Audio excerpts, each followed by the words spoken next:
Ai, Instagram. Bom dia a todas. Mulheres do Jardim de Oração, bom dia, Instagram.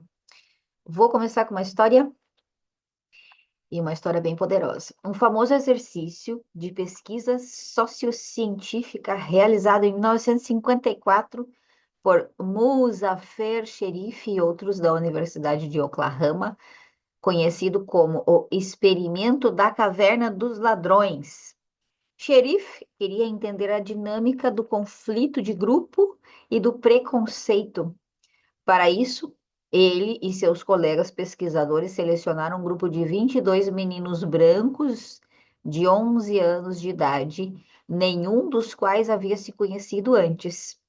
Eles foram levados para um acampamento de verão isolado no Parque Estadual da Caverna dos Ladrões em Oklahoma, foram alocados aleatoriamente em dois grupos. Inicialmente, nenhum dos grupos sabia da existência do outro. Eles estavam hospedados em cabanas distantes uma da outra. A primeira semana foi dedicada à integração da equipe. Os meninos fizeram trilhas, nadaram juntos. Cada grupo escolheu um nome para si. Eles se tornaram as águias e as cascavéis. Eles estamparam os nomes em suas camisas e bandeiras. Então, durante 4 dias, eles foram apresentados uns aos outros por meio de uma série de competições. Havia troféus, medalhas e primeiros e prêmios para os vencedores, e nada para os perdedores. Quase imediatamente surgiu tensão entre eles. Xingamentos, provocações e canções depreciativas. A situação piorou. Cada um queimou a bandeira do outro e invadiu suas cabines. Eles se recusavam a comer juntos no mesmo refeitório. A terceira etapa foi chamada de a fase de integração. Foram organizadas reuniões, os dois grupos assistiram a filmes juntos. Deixa eu fechar no WhatsApp aqui, tá gritando. Assistiram a filmes juntos, soltaram fogos de artifício juntos no dia da independência. A esperança era que esses encontros presenciais diminuíssem a tensão e levassem à reconciliação. Não funcionou. Vários encontros terminaram com as crianças jogando comida umas nas outras. Na quarta etapa, os pesquisadores criaram situações em que surgia um problema que ameaçava ambos os grupos simultaneamente. O primeiro foi um bloqueio do abastecimento de água potável do acampamento. Os dois grupos identificaram o problema separadamente e se uniram no ponto onde o bloqueio havia ocorrido. Trabalharam junto para resolvê-lo e comemoraram juntos quando conseguiram. Em outra ocasião, ambos os grupos votaram para assistir a alguns filmes. Os pesquisadores explicaram que o aluguel dos filmes custaria dinheiro e que não havia verba suficiente no acampamento para isso. Ambos os grupos concordaram em contribuir com uma parte igual para o custo. Em uma terceira ocasião, o ônibus em que viajavam apresentou problemas e os meninos tiveram que trabalhar juntos para empurrá-lo. Ao final dos testes, os meninos já não tinham mais imagens negativas do outro. Na última viagem de ônibus para casa, os membros de uma das equipes usou o dinheiro do prêmio para comprar bebidas para todos. Resultados semelhantes surgiram de outros estudos. A conclusão é revolucionária. É possível transformar até mesmo facções hostis em um único grupo coeso, desde que enfrentem um desafio comum que todos possam superar juntos, mas que nenhum consiga superar sozinho. O rabino Norman Lam, ex-presidente da Yeshiva University, certa vez comentou que conhecia apenas uma piada na Mishnah, a afirmação de que os sábios aumentam a paz no mundo. Enfim, isso aqui daí já começa outro tema sobre a porção de hoje.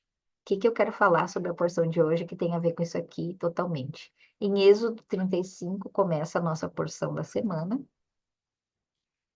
e um gato querendo ração e dizer bom dia. Então, assim, bom dia, gente. Eu sou um gato inca, louco de fome e tô precisando comer. Então, o Jardel vai dar comida para eles. Êxodo 35 começa da seguinte forma. Bom dia a todos aqui no Instagram. Estamos iniciando a nossa porção semanal. Êxodo 35 diz: Moisés reuniu toda a comunidade dos filhos de Israel e lhes disse: Estas são as palavras que Deus ordenou para fazerem. Primeira coisa que ele diz: Por 6 dias trabalho será feito, mas o sétimo dia deve ser sagrado para vocês, um dia de completo descanso para Deus. Quem quer que faça trabalho nele será posto à morte. Não acenda fogo em todo lugar onde vocês viverem no dia de Shabat. Moshe disse para toda a comunidade dos filhos de Israel, dizendo: Esta é a palavra que Deus ordenou a dizer. Coletem entre vocês uma contribuição oferecida a Deus.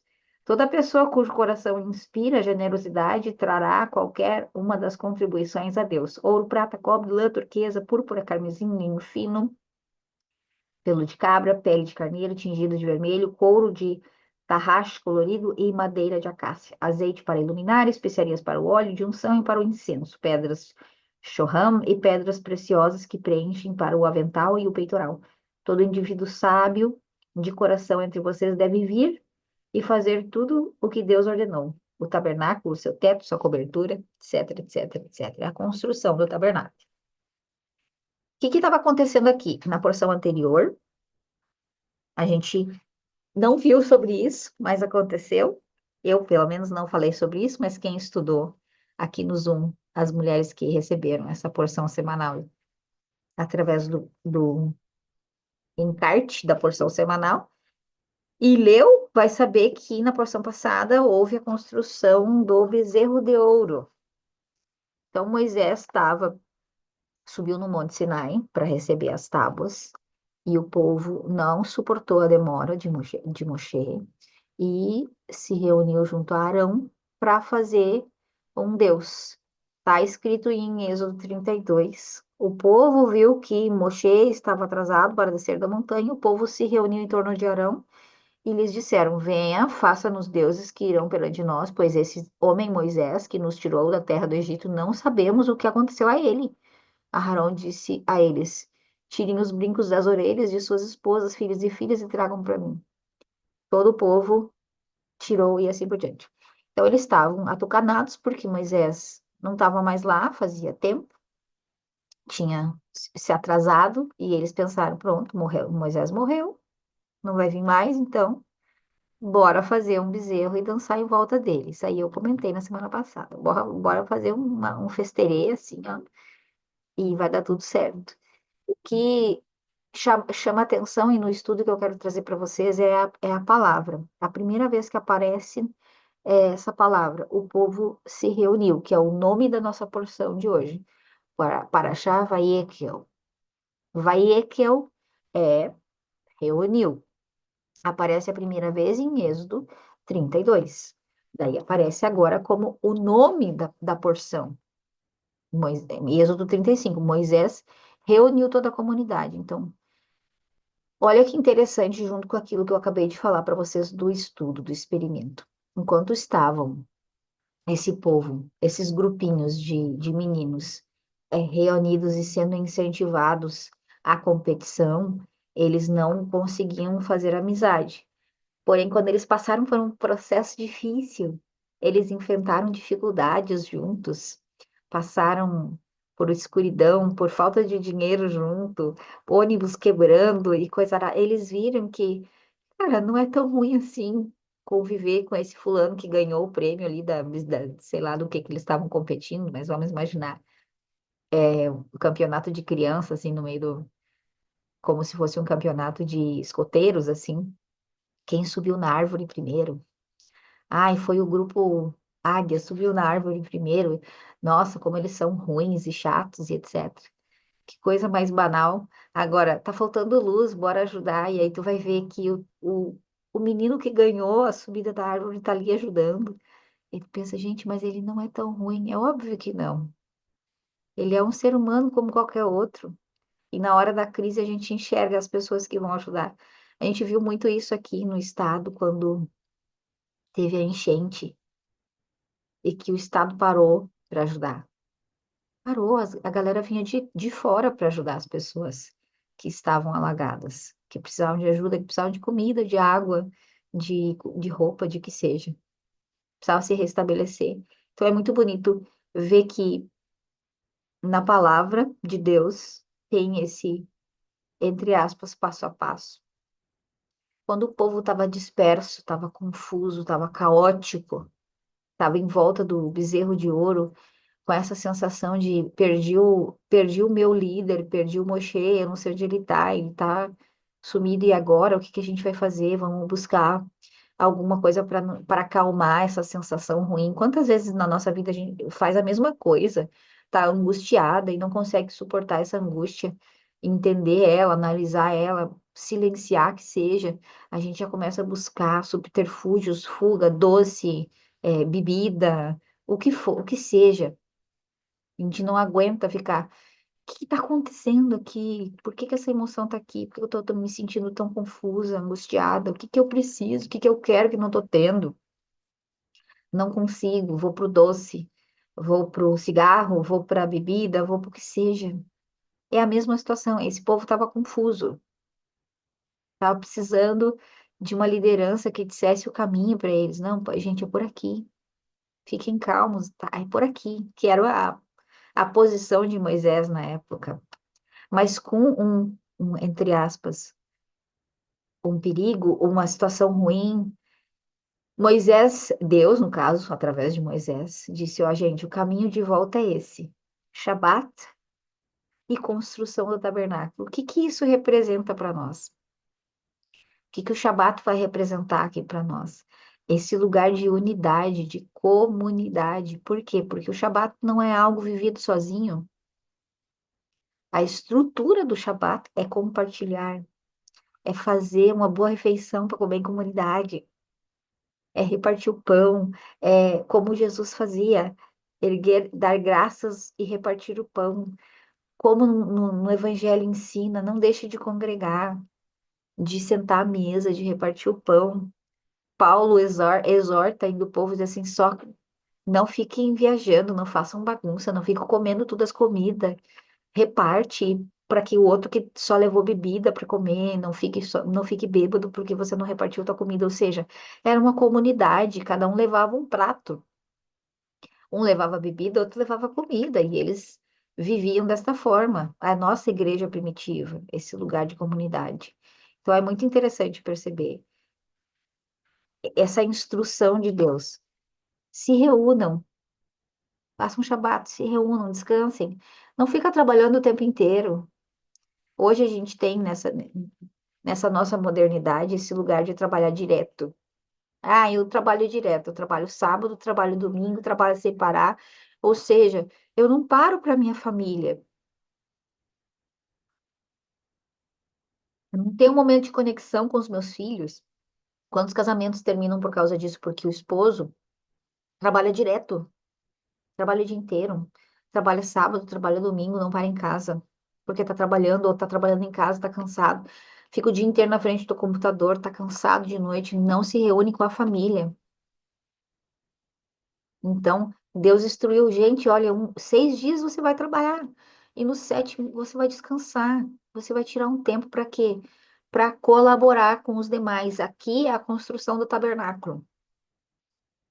Traga, oferte na construção do tabernáculo. Você viu o que ele pede? Ele pede objetos e ele pede pessoas. Todo indivíduo sábio de coração entre vocês deve vir fazer tudo o que Deus ordenou, conforme as suas habilidades.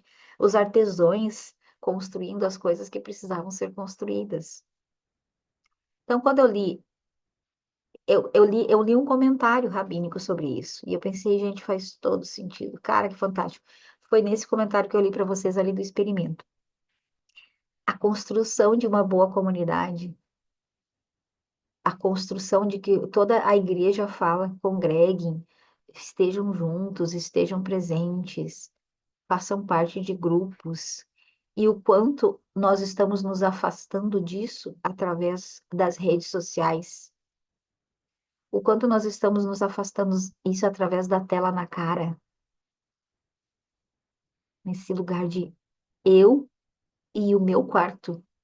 Eu A minha oração solitária, eu e a minha congregação de uma pessoa só, eu e a minha comunidade de mim mesma no meu quarto. Às vezes a gente não sai nem do quarto, pessoas solteiras que moram com seus pais não saem nem do quarto para conviver com seus pais porque não gostam deles, porque tem queixa dos seus próprios pais. Então Deus está dizendo, cara, reúne todo esse povo bagunçado e vá ter uma comunhão, vá colaborar com a comunidade, vai fazer algo em grupo, vá servir, vai entregar tuas habilidades manuais, vai entregar tuas habilidades de construtor, vá construir algo junto, vai servir, vai dizer aqui, no caso, o nosso ensinamento, o que que você pode colaborar com a sua comunidade, o lugar onde você vive. Pode ser uma coisa tão pequena, tão banal, gente, como caminhar na rua e ver um lixo na rua e recolher. Pode ser assim, ninguém precisa ver também. Já começa, porque vai começar dentro do teu coração, você está contribuindo. Você vai caminhar, tem aquela sujeirada na rua, um lixo, uma sacolinha, um papel de bala, o que seja. Baixa ali, pega e bota na lixeira. Não é para você sair com uma sacolinha de casa catando lixo na rua. Estou dizendo ser colaborativo. Então, a porção da semana, no que diz respeito à minha contribuição para vocês, é esse estímulo. O nome da porção é reunir, reunir a comunidade, nos unir como comunidade, nos unir como comunidade online também, porque existe as comunidades online. Não podemos negar isso. Porém, não ficamos somente no online, que a gente possa olhar para a nossa rua, para o nosso bairro, para a nossa cidade. Eu tenho justamente um testemunho para vocês em relação a isso, de um chacoalhão que eu tomei semana passada, para que eu possa olhar mais para minha comunidade. Eu vim morar nessa cidade em 20 de novembro do ano passado, então recente, não conheço quase nada aqui. E demorei até para tomar iniciativas, eu já vim para cá por conta das iniciativas que tem na minha cidade. E estava demorando para fazer movimentos em relação a isso. Tomei um chacoalhão e estou fazendo, então já está sendo bem positivo dentro do meu coração. Tudo que eu já me disponibilizei a fazer, estou empolgada com isso. Então, creio que vai ser bem positivo. E aí, quando Deus falou comigo em relação a essa comunidade, eu pensei, nossa, estava vivendo a porção dessa semana na semana passada. Então, esse é o meu incentivo para vocês, que vocês possam olhar para esse lugar de comunidade, para esse lugar de estrutura comunitária, que você possa olhar para o chão onde você pisa, entender que você pode contribuir com aquilo que você tem, você pode levar essa oferta, assim como ele disse ali, a gente podia traduzir tudo aquilo que ele disse de forma simbólica. Mas entenda, você pode contribuir com o que você tem, com a sua sabedoria, com um abraço, com um bom dia, com apoio a alguém que está precisando na rua, sabe, um tempo de qualidade com alguém que está depressivo, alguém que precisa dos seus ouvidos. Tudo isso faz parte de você ser contribuinte dentro dessa comunidade, dentro desse lugar em que você escolheu. Ai, Sheila, não tem nenhum lugar, tô eu mesma sozinha no meu quarto, orando sozinha, fazendo tudo sozinha. Busca um lugar. Busca um lugar, enfrenta a vergonha. Enfrenta a vergonha de ir nesses lugares sozinhas. Eu já fiz isso muito, muito tempo atrás na minha vida, de enfrentar a vergonha de ir nos lugares sozinha, porque eu não tinha companhia. Era terrível. Eu ia nos lugares, pegava uma bebida, alguma coisa assim, disfarçava com essa bebida porque eu não conhecia ninguém, eu tinha muita vergonha. Vergonha como sempre sozinha. Então eu tive que enfrentar isso, e talvez você tenha que enfrentar essa situação. E talvez você não saiba como enfrentar a situação. Eu estou aqui para te ajudar. Então entre em contato comigo, converse comigo, eu posso ser para você esse apoio de vai, bora, manda mensagem para mim. Eu já fiz isso, tá? Vai em tal lugar. Manda mensagem para mim de lá, conversa comigo no WhatsApp de lá, para você, nem que você vá e fique grudada no telefone, mas você tá lá, daqui a pouquinho passa essa situação de vergonha, para que você possa olhar para fora, ver pessoas. Sentar numa sorveteria que seja. Quantas vezes eu já indiquei para as minhas clientes, senta, vai numa, vê gente, vai para a rua, não fica isolado dentro de casa. É a mesma coisa que Deus está dizendo aqui, faça o Shabat, descansa, trabalhe 6 dias, mas no sétimo, vá ver gente, vai se conectar com pessoas, vai reunir a família, vai reunir a tua comunidade, vai caminhar na tua cidade, vai olhar para a rua, vai fazer coisas que te edifiquem. Então, essa é a visão da porção. Vai fazer coisas. E não é, é, como é que eu posso trazer isso? Não é para que você tenha poréns, porque geralmente a gente tem poréns. Ai, eu não posso fazer isso porque isso é pecado. Talvez essa palavra seja boa para trazer. Isso é pecado. Então a gente vai precisar também ressignificar. Por isso que eu fui buscar antes da gente iniciar a gravação, eu estava buscando onde é que estava aquela palavra. Agora perdi de novo, porque eu tirei a fitinha. Acho que Êxodo 32, né? A palavra reuniu aparece na Bíblia em primeiro lugar, fazendo o quê? Uma reunião. O pessoal reuniu junto de Arão, para quê? Para fazer algo ruim, certo? Ele se reuniu, ele usou essa palavra vaiekel para reunir o povo, para organizar a construção. Aqui, erramos. Êxodo 32. O povo viu que Moisés estava atrasado para descer a montanha, o povo civil se reuniu. Então, essa palavra se reuniu apareceu para quê? Para fazer uma coisa ruim. E agora a mesma palavra para fazer uma coisa boa. O que que a gente pode tirar de ensinamento aqui? Porque às vezes a gente pensa, nossa, esse lugar é ruim, essa situação é ruim, essa coisa é pecado. Como é que você pode ressignificar isso? Esse lugar é desestruturado emocionalmente, a minha família, vamos levar para um contexto familiar. A minha família é desestruturada emocionalmente, é caótica, é uma coisa horrível de se estar.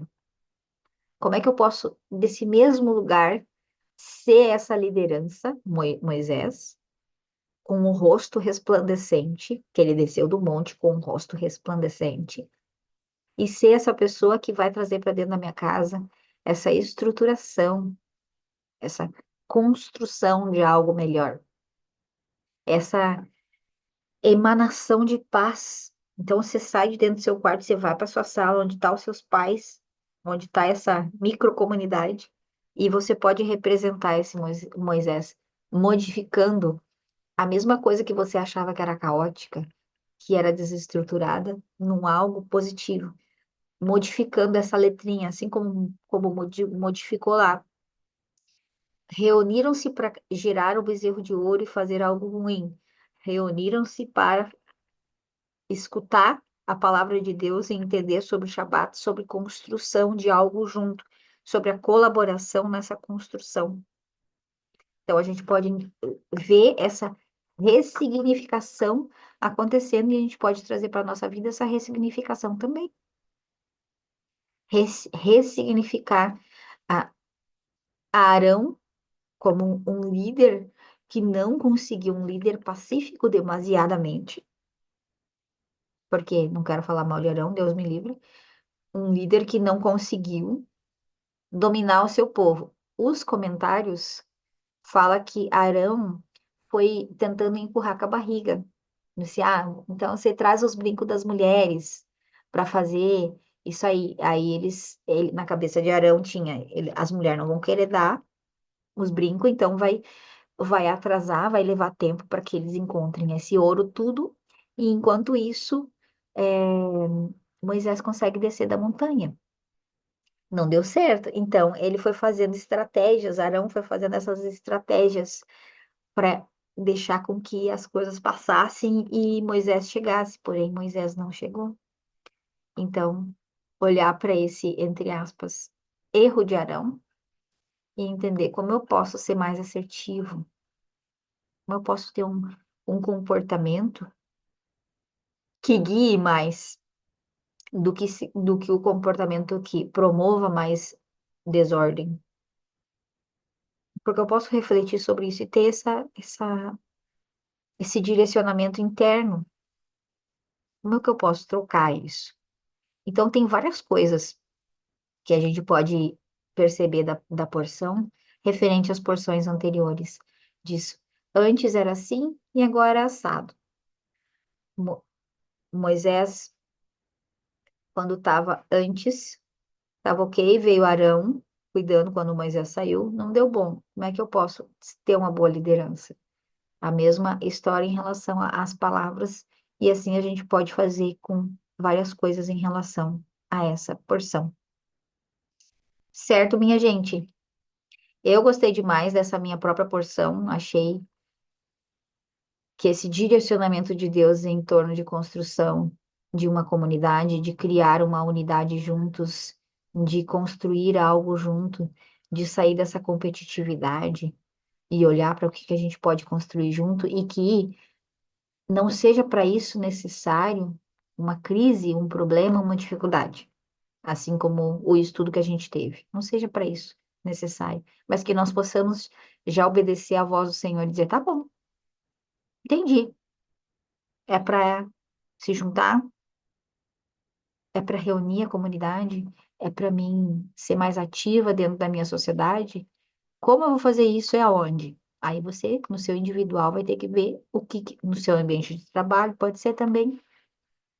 Lembrei da Sheila agora, que veio da Espanha, então tem a família, né, Sheila, mas tem o trabalho, porque são mudanças significativas, então você podia ter lá mais facilidade para encontrar essa comunidade aqui, como você recém chegou de novo, ou pode ser que tenha, né, a família esteja toda muito próxima para você conseguir fazer esse movimento de reunião, de unidade novamente, de grupo, de resolver conflitos juntos.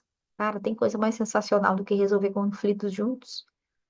Para isso a gente tem que saber escutar, baixar a bola, não querer fazer tudo sozinha.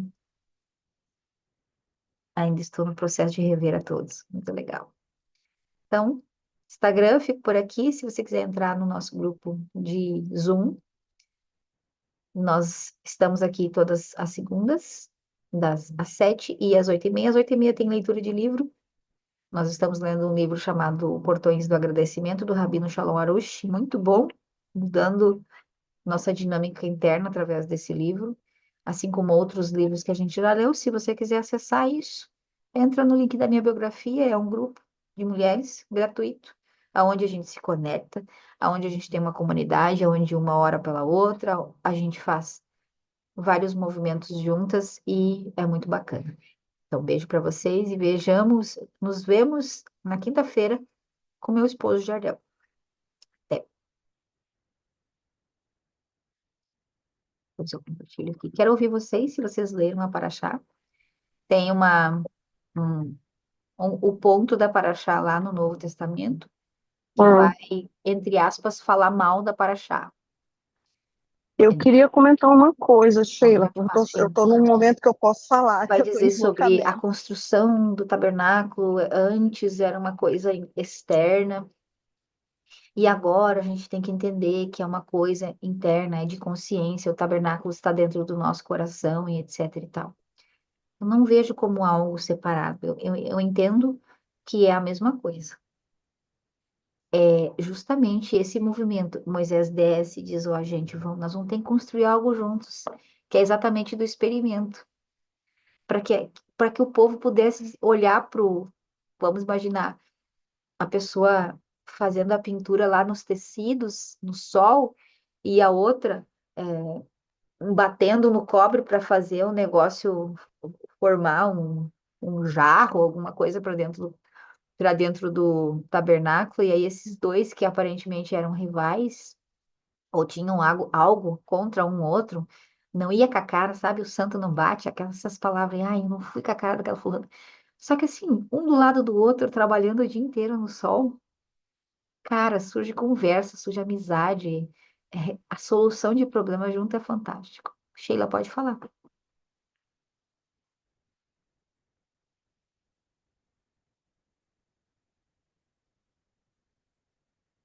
Ok. Alguém quer comentar, gente? Ei, posso falar? Desculpa, que eu tô na rua. Me ouvem? Alô? Alô? Vocês me ouvem? Sim, eu te ouço. Eu não escuto. Ah, então, que louco. Agora Tô sim. ouvindo, Sheila. Então, o que eu queria comentar, vocês me ouvem, né? É uma coisa muito curiosa, porque quando eu estava lendo as paraxás e ouvindo vocês, desse livro, ele fala que a gente tem que agradecer tudo, até as coisas ruins, e o que aparece na nossa vida, a gente tem que aceitar. E aí eu fiquei pensando, essa frase assim, ficou retumbando dentro de mim esses dias, e porque existe nas religiões, de uma forma geral, existe esse discurso de aceitação, aceitação pura e simples, mas de uma aceitação que não faz você se mover. Eu não sei se eu estou conseguindo me expressar, de uma resignação, vamos colocar assim. Isso a gente sabe que na nossa cultura, Brasil, escravocrata, toda essa coisa, existe muito esse discurso, não é assim mesmo, tipo, nasceu pobre e as coisas são difíceis, você tem que aceitar como as coisas são, como Deus manda, tem tudo muito esse discurso, principalmente nas comunidades mais simples e muito pregado pelas igrejas, né, inúmeras denominações. E aí eu fiquei pensando, será que isso não vem de um ensinamento como esse, distorcido? Que é óbvio que tudo que ele traz no livro quebra uma série de paradigmas na nossa cabeça. E aí eu fiquei refletindo muito isso, eu queria saber o que vocês perceberam, só eu que vi isso, não sei. Era isso. Mais ou menos, entendi mais ou menos. Posso compartilhar, mas quero ouvir também as outras pessoas. O que que eu vejo em relação à leitura do livro, né? Essa dificuldade, esse tranco que acontece um tranco no nosso psiquismo com a ideia dualista. Porque vem na cabeça, tá, se eu tenho que agradecer, lembra que eu falei no Sedenta sobre isso? Se eu tenho que agradecer, eu não posso ter raiva. Então, eu tenho que virar gratilux. Porque se eu ficar com raiva, logo não vou estar grata, eu sou uma herege. Então, eu tenho que conseguir extirpar da face do meu próprio planeta as sensações que não são gratidão. Eu não posso ter emoções acontecendo ao mesmo tempo. Ou como diz o ditado, ou é 8 ou é 80. Ou eu sou grata ou eu sou ingrata. Eu não posso ter insatisfação e ao mesmo tempo ter gratidão. Nossa, a gente pode chegar em tantas coisas profundas, a gente pode chegar numa insatisfação tremenda e ser grata pela insatisfação. É uma coisa assim bizarra, aparentemente, para quem tem uma limitação de ou é isso ou é aquilo, sabe? Então eu vejo muito essa dificuldade. Cada vez que eu vou conversar no individual, quando alguém me traz assim, nossa, hoje estava difícil porque agradecer essa coisa ruim, tal, qual, tudo isso, não sei o quê.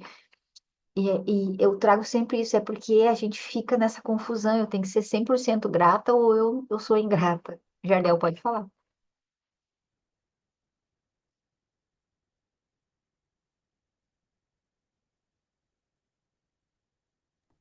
E agora sim. Bom dia, pessoal, tudo bem? Interessante isso que foi levantado pela Sheila, porque esse é um tema que tem sido bastante comum nas pessoas que eu atendo, especialmente nos homens que eu atendo, que é como eu posso me tornar uma pessoa grata se ao mesmo tempo eu não estou satisfeito com a minha vida. Ouvi semana passada ainda, se ao mesmo tempo eu quero faturar mais, eu quero ter mais influência, eu quero que a minha família seja mais feliz, eu quero mais coisas, como é que eu vou poder ser grato? Ao mesmo tempo em que eu olho as coisas que eu já tenho, eu percebo, nossa, eu estou muito adiante do que várias pessoas ou que eu já estive na minha vida, mas como é que eu ainda quero mais? E uma frase que muda tudo é: estar grato é diferente de estar satisfeito. E aí eu dei o exemplo, imagina que você está aí há uma semana sem comer direito, tá com fome, tá necessitado mesmo, e vem alguém e te entrega um pão velho. Esse pão velho é melhor do que nada. Ele pelo menos tu não vai morrer, pelo menos vai continuar aquela fome tremenda. Você pode estar extremamente grato pelo pão velho, mas não é o suficiente para te alimentar, não é a comida mais gostosa do mundo, não é. O pão não te deixa satisfeito, mas tu está grato por ele. Agora leva isso para todas as áreas da vida. Eu sou grato todos os dias por levantar, por ter energia, por ter disposição, por respirar, por morar em uma casa, por ter uma família linda, mas eu quero mais. Quero que a minha casa seja mais bonita. Eu quero levantar com ainda mais disposição. Eu quero mais. Esse fato de querer não faz com que eu seja um ingrato pela vida. Faz com que eu tenha desejo, vontade de crescer. E aí eu trago aqui a frase de um livro que eu li em um livro logo quando eu me converti, que chamava de Homem do Reino, que ele trazia a história de um juiz que havia se tornado juiz porque ele havia matado 300 homens, 300 inimigos no caso, enquanto ele trabalhava normalmente. E ele acabou crescendo ali e se tornou um juiz na época. Ser juiz era um grande posto político e também religioso. E dizia assim, ó, Deus quer que você seja grande no reino. Essa era o motivacional desse livro. E como a gente pode querer agradar a Deus sendo grande se nós não temos desejo e vontade de crescer? E esse desejo nasce de uma insatisfação e não de uma ingratidão. Ou seja, querer crescer, querer ser mais influente, querer ter mais recursos, querer avançar na vida é um desejo que vem do próprio Deus, que ele coloca no nosso coração. É como se fosse um pai que diz assim: eu quero que os meus filhos eu amo todos igualmente, mas eu quero que eles ganhem no futebol, eu quero que eles façam faculdade, eu quero que eles sejam profissionais bem remunerados. Se eles não forem, tudo bem, eu continuo amando eles da mesma forma. Da mesma forma, Deus com nós. Eu quero que os meus filhos sejam pessoas que cresçam na vida. Se eles não crescerem, tudo bem, continuo amando eles. Mas eu quero que eles carreguem minha palavra para mais e mais pessoas. Então eu vou repetir. O fato de estar grato, ser grato, é diferente de estar satisfeito. Satisfeito é uma coisa e grato é outra. É isso, gente. Um ótimo dia, boa semana. Gratidão. Gratilux. Ai, nós fomos muito da Gratilux, gente. Eu e o Jardel era os próprios da Gratilux. E, sabe? Gratidão. E no fundo tá com raiva. A gente pode estar com gratidão com raiva ao mesmo tempo. Assim como eu falei no sedentas, a gente pode estar com a emoção e outra emoção que aparentemente parece ser contrária. Porque a gente já passou da fase infantil de ter uma emoção só. Ou eu só sou esse, ou eu só aquele. Não, eu posso ser as duas coisas. Eu posso, assim como eu trouxe no dia que eu trouxe essa explicação, eu trouxe a referência das cores, as cores primárias e as cores misturadas. Então, eu posso perceber uma cor primária, ao mesmo tempo que eu posso perceber uma cor secundária. Se eu perceber o roxo, por exemplo, que é a mistura de duas, eu posso olhar para o roxo e dizer que o roxo é só roxo, se eu for criança, sim. Mas se eu tiver um pouquinho mais de complexidade na minha cabeça, eu posso dizer, não, isso é a mistura de outras duas. Então, se eu ver uma emoção, por exemplo, uma emoção, conflito, estou me sentindo com conflito interno. Que conflito é esse? Entre isso e isso. Conflito é necessariamente entre duas coisas. Então, é uma emoção, só que é um conflito entre duas outras emoções. E aí a gente tem que saber sempre pendular. Só que, na maioria das vezes, a gente está de um lado da balança, entre aspas. Por quê? Porque a gente está defendendo um interesse pessoal baseado numa dor já vivida. Por exemplo, eu tenho medo de, sei lá, medo de dirigir de noite na chuva. Um exemplo bobo. Mas da onde que vem esse medo? Ah, porque eu já vi um acidente acontecendo, porque eu já sofri um acidente. Sempre a minha defesa é com base em algo que eu já vivi. Eu estava falando muito com uma amiga no final de semana e ressignificando a ideia da bebida, do beber para santificar o dia, a bebida no Shabat. Beber não é a mesma coisa de que cair de bêbado. Eu posso tomar um cálice de vinho de 80 ml para fazer a santificação de um dia e celebrar e reunir pessoas ao redor da mesa e comer uma coisa legal. E é diferente de cair de bêbado, só que essa pessoa tinha essa memória de que beber é igual a cair de bêbado.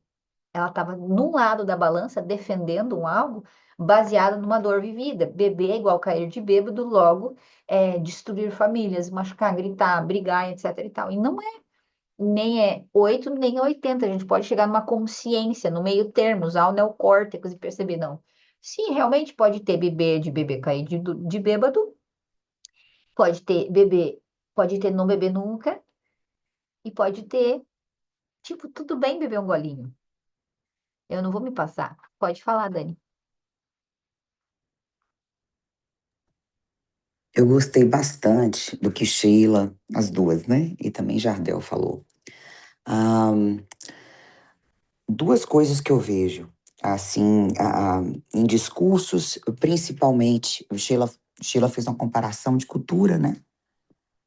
Mesmo parecida, a cultura americana é diferente, bem mais competitiva do que eu vejo aqui. Enfim. E quando fala-se de instituições religiosas, isso também é claro, né? Se você for pegar pregações de Bill Graham, né, evangelista, lá há muito tempo atrás, você já vê que tem um discurso motivacional atrás, porque aquela é a base da cultura, né, dos Estados Unidos. Aqui, como Sheila acabou de falar, no Brasil, aí a gente vem de uma cultura escravocrata, enfim, que tem sim, que parece que você, se você tiver grato, eu entendi exatamente o que ela falou, era como se você, e o Jardel também tocou nisso muito bem, tivesse que ser satisfeito. E o seu movimento, né, ou você tivesse que ser passivo. Que se você não for passivo ou tiver um movimento contrário, você não vai ter gratidão. E isso vai com desejo, que tem uma demonização muito grande em cima de desejos que a gente tem. E é exatamente isso aí, que esses desejos são colocados também por Deus. Como você falou do roxo, que você entende depois que é a mistura do azul e vermelho. E também é roxo, mas você consegue ver. E isso existe muito. Se você for uma coisa, você só pode ter uma simplicidade e uma coisa ainda muito infantil. E eu consigo ver claramente, ou aqui, dependendo de quem, ou você é isso, ou você é aquilo, e as pessoas têm um problema, sim, com querer mais, em achar que o querer mais é uma falta de gratidão, já que você já tem nos olhos dos outros, né? Enfim, mas nos sedentas ou alguma coisa, eu queria que a gente pudesse fazer alguma coisa, uma vertente, olhando para o desejo e não demonizando isso. Ah, Sobre a gratidão. Ontem mesmo eu tive um momento de extrema gratidão, porque eu estava batizando o meu afilhado, o filho do meu primo, que a mãe dele é minha madrinha. Eu citei isso para vocês. Então era um momento que meu coração estava cheio de gratidão.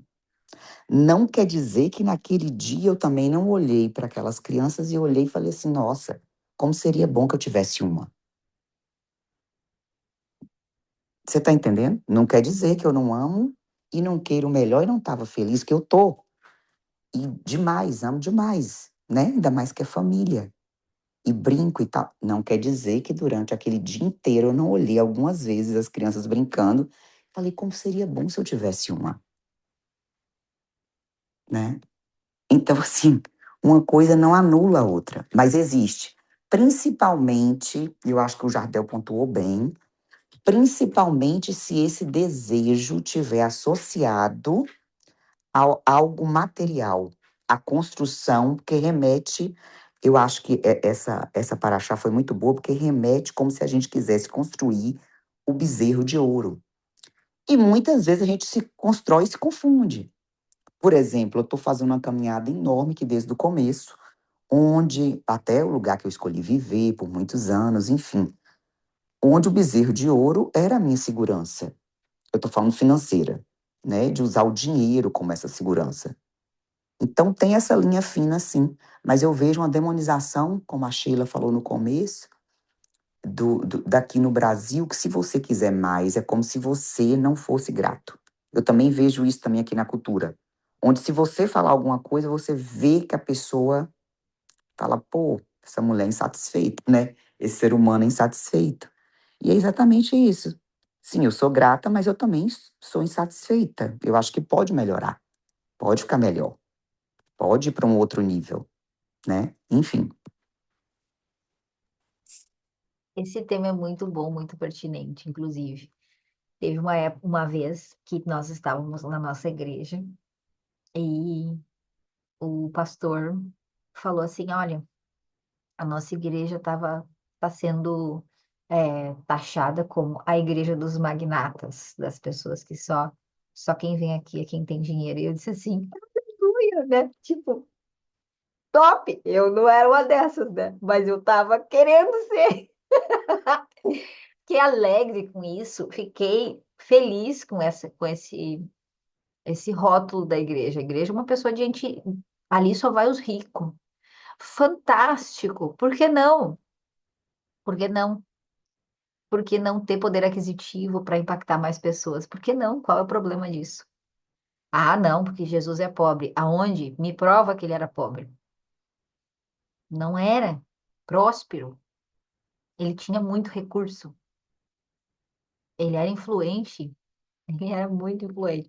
Então, quando a gente fala sobre isso, para a nossa cultura, olha, Cristo era uma pessoa extremamente influente na época.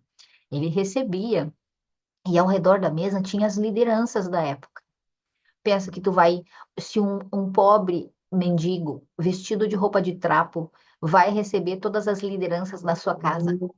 E nem tinha, essas pessoas que creem que Cristo era pobre, creem que ele também não tinha casa. Como ele sentava ao redor na mesa dele e servia os políticos da época? É porque ele tinha recurso.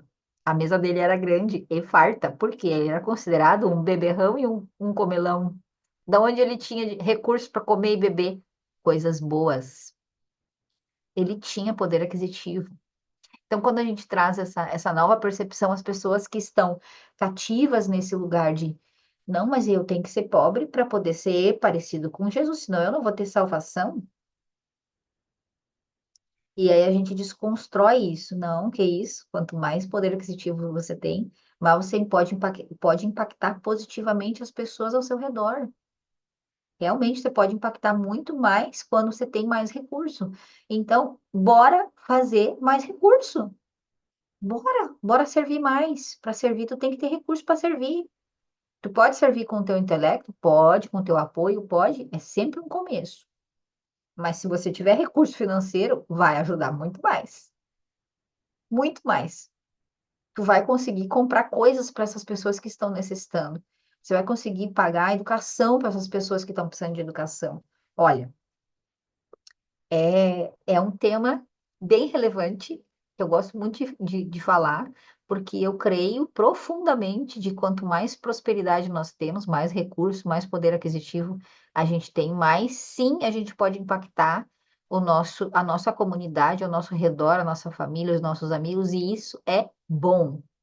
A diferença está, eu coloco meu coração nisso ou não. Então, Deus tem que estar no centro, mas o recurso tem que vir também. Eu não posso botar o recurso no centro, ou eu no centro. Eu faço o recurso. Não, Deus me proporciona o recurso na medida que eu presto serviço à minha comunidade. Aí a gente encerra com o mesmo tema da porção. À medida que eu entrego o ouro, o púrpura, linho, o que for, eu não sei, não tenho coisa para entregar, eu tenho sabedoria para fazer a pintura dos tapetes para o tabernáculo. Bora, eu sei pintar, eu sei desenhar, eu sei limpar o chão, eu sei catar o cisquinho que está aqui na minha rua, eu sei pegar essa sujeira que os porcos jogaram na rua porque não tem capacidade de pegar e botar na lixeira, eu tenho mão, tenho perna, eu junto ali, tô caminhando mesmo. Posso ser um bom dia para uma pessoa que aparentemente está cabisbaixa, eu posso escutar uma pessoa, eu posso dizer assim, cara, bora tomar um cafezinho ali, não tem dinheiro, eu pago esse cafezinho para ti, bora que eu quero te ouvir. Uma pessoa conhecida, olha, me dá fogo esse tema. Alguém mais tinha apertado o botão de mãozinhas, foi Raquel, não lembro mais quem foi. Apertou e desapertou rapidamente. Quem mais quer comentar?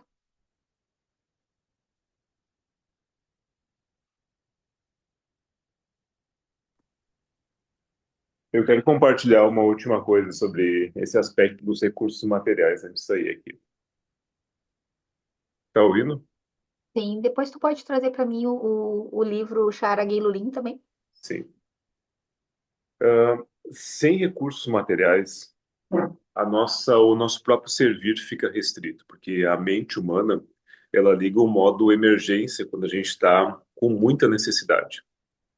E esse modo emergência, né, o modo mais primitivo, ele dificulta que a gente pense no modo coletivo. A gente pensa no meu, né, a minha satisfação, a minha família, porque a gente está muito abaixo da média do estar minimamente satisfeito. Pode estar grato, mas muito abaixo. E aí isso dificulta bastante o servir. Porque se eu estou muito carente de necessidade de recursos, todo o meu tempo acaba sendo direcionado para tentar gerar recursos. E aí não me sobra tempo para servir numa atividade coletiva, para servir na igreja, não me sobra tempo, nem energia, nem disposição mental para pensar no outro e fazer algo pelo outro que não vai gerar recurso para mim. Por isso que é importante que a gente tenha em mente essa geração de recursos como até um condicionante para aumentar mentalmente a minha possibilidade de servir e ajudar os outros. E, gente, o recurso pode cair do céu numa emergência, mas ele não cai do céu se tu tem necessidade de gerar ele. O Salmo diz: Deus prospera as obras das nossas mãos. Nós fizemos coisas no mundo material e Deus prospera as coisas que a gente faz. Ali em Deuteronômio diz, né? Deus vai te prosperar tanto no campo quanto na cidade. Bendito será o fruto do ventre da cria dos seus animais, e bendito será a tua amassadeira. Bendito serás. Olha, benditos serão os teus resultados. Tu vai trabalhar no campo, tu vai ter uma boa colheita. Tu vai trabalhar na cidade, tu vai trabalhar bem na cidade. Tu vai resolver ser um criador de animais, de gado, o teu gado vai ser próspero. Tu vai resolver plantar trigo, teu trigo vai ser, mas olha, o resultado das tuas ações são abençoadas por Deus. Ou seja, nós damos o passo e conforme a gente vai caminhando, conforme as obras das nossas mãos vão concretizando coisas, Deus vai nos abençoando. Isso tem que ser muito, muito importante mesmo. Fazer coisas. Faça. Faça esperando que o resultado venha de Deus, que aí ele vem. Ou faça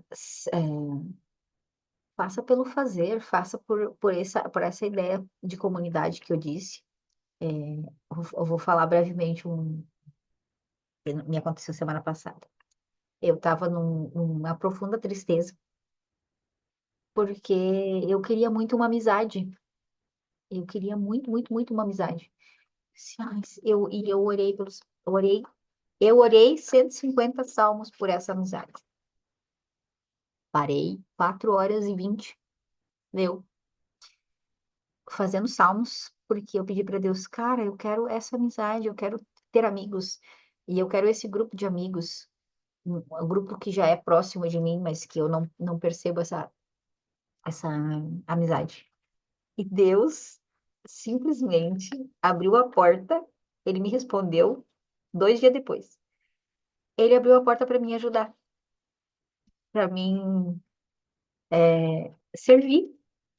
nesse lugar. Eu achei simplesmente, sabe, quando a gente vê Deus e a gente sorri com o canto do rosto, assim, ninguém tá vendo, mas tu tá vendo que é Deus ali.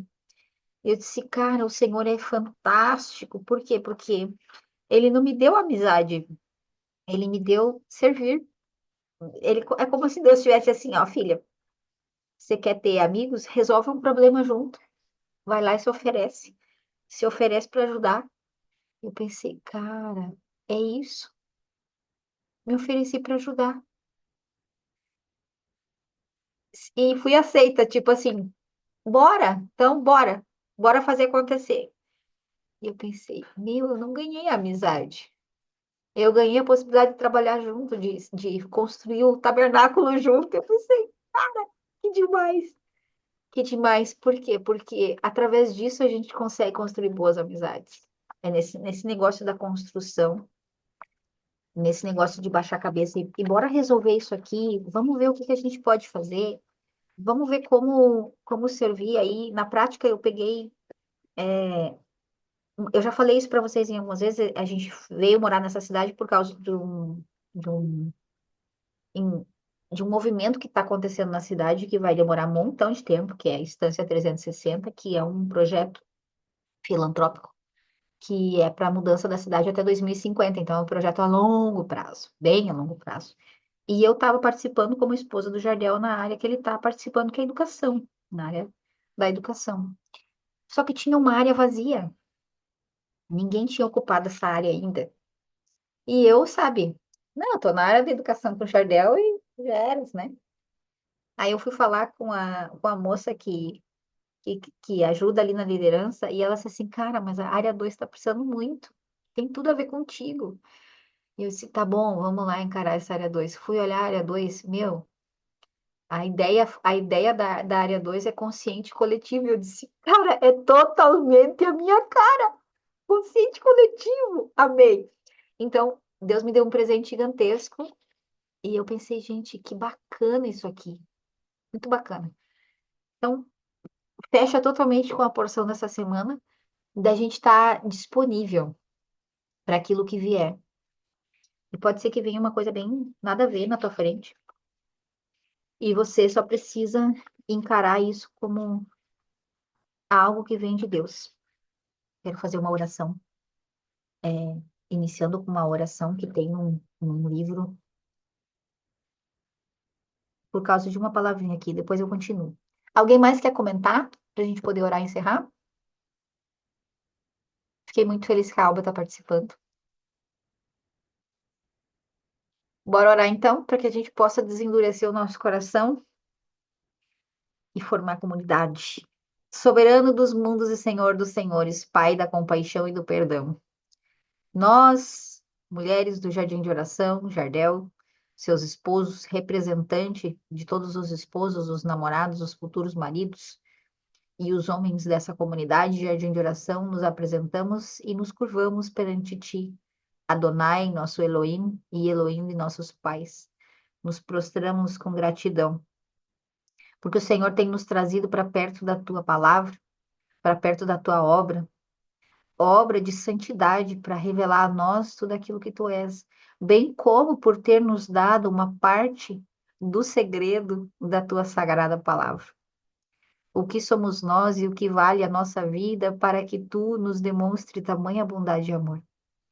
Portanto, Pai, nós desejamos nosso coração, nós despejamos nosso coração perante ti com súplicas para que tu possa nos perdoar e nos absolver de todos os nossos pecados e transgressões, e para que nossas iniquidades não nos separem de ti. E que seja a tua vontade, Adonai, nosso Elohim, Elohim de nossos pais, preparar nossos corações para reverenciar e amar a ti, e que teus ouvidos possam escutar as nossas palavras, e que tu possas abrir nosso imprudente coração para os segredos da tua palavra. Que esse nosso estudo possa trazer deleite diante do trono da tua glória, como uma fragrância agradável, e que tu possa despejar sobre nós a luz da origem da nossa alma em todos os nossos aspectos, que as centelhas de teus santos servos, por meio dos quais tu revelaste estas tuas palavras, possam brilhar e iluminar o mundo, e que o mérito deles e dos pais deles, e o mérito do estudo da tua palavra, e que a sua inocência e santidade possa nos dar força e mérito para que não falhemos nessas palavras e que nossos olhos possam ter o mérito de se iluminarem com o que estamos estudando. Como o amável cantor de Israel dizia: desvenda meus olhos para que eu possa perceber as maravilhas da tua palavra. Pois é Adonai quem dá sabedoria, da sua própria boca conhecimento e entendimento. Que o que minha boca proclamou e o meu coração ponderou possam ser do teu agrado, Elohim, minha rocha e minha salvação. Pai, nós te agradecemos por esse estudo, te agradecemos por esse tempo em que o Senhor tem retificado nossos corações endurecidos, nossos corações muitas vezes estavam com camadas e mais camadas de defesa, tentando buscar somente um lado da moeda, tentando defender as dores do passado.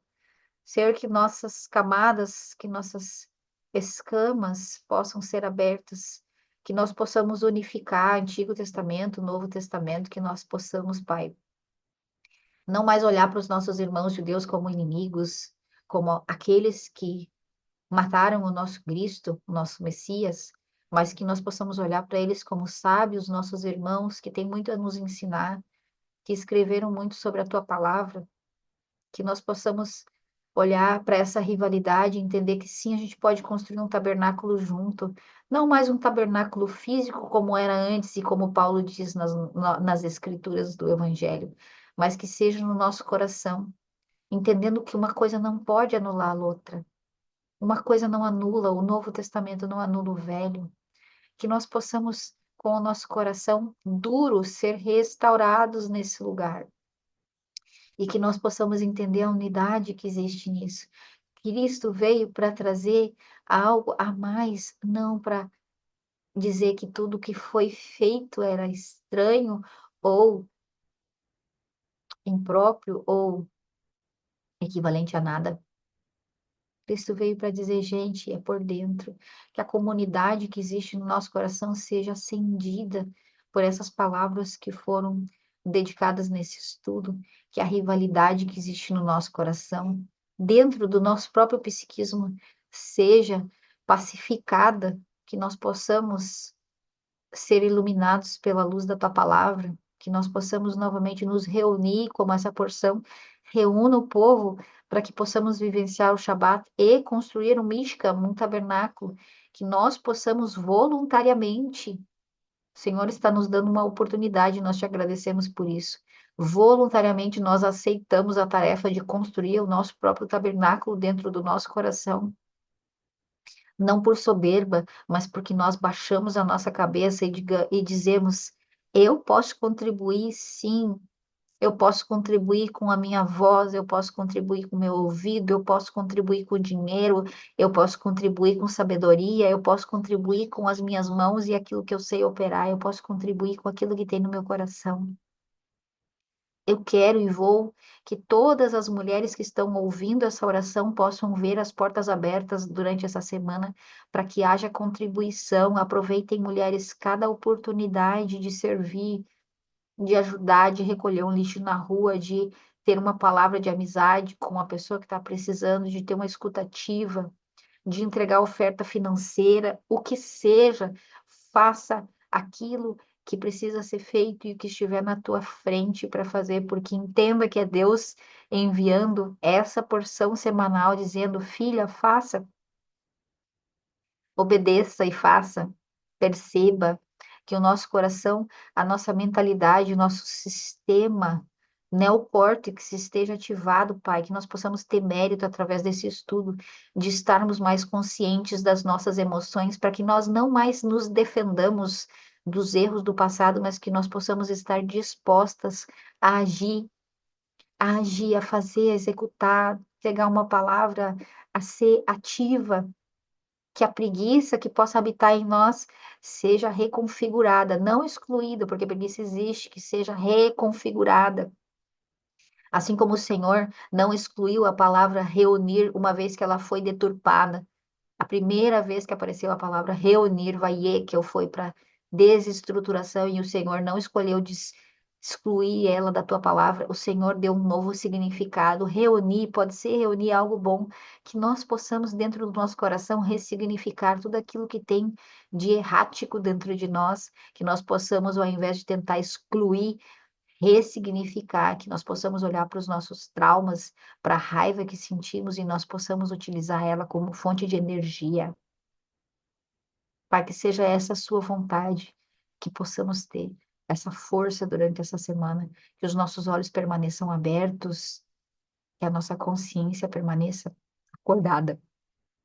É isso que eu te peço, te louvando e te agradecendo em nome do teu Filho, nosso Messias.